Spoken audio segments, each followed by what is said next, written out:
السلام عليكم ورحمة الله وبركاته. ازيكم يا جماعة؟ اتمنى تكونوا بخير.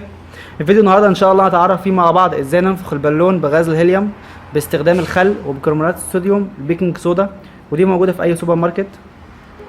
طيب هنجيب شوية خل نحطهم في ازاز زي كده بالمنظر ده.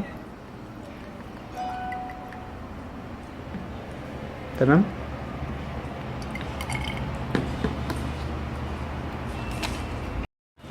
بعد كده هنحط شوية بيكربونات صوديوم في البالون بالمنظر ده كده،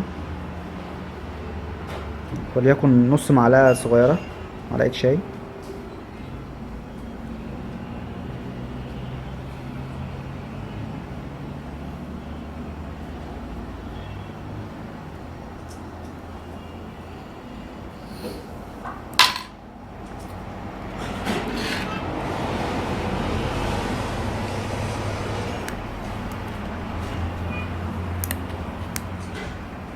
بعد كده هركب البالون بالمنظر ده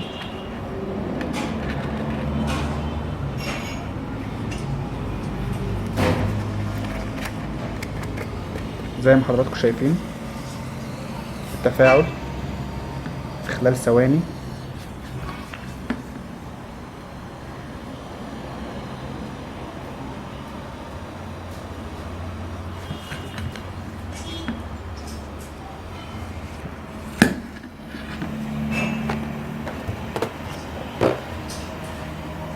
اتمنى ان الفيديو يكون واضح وانه يعجب الجميع، وطبعا ما تنساش عمل لايك للفيديو واشتراك معانا لمتابعة كل ما هو جديد.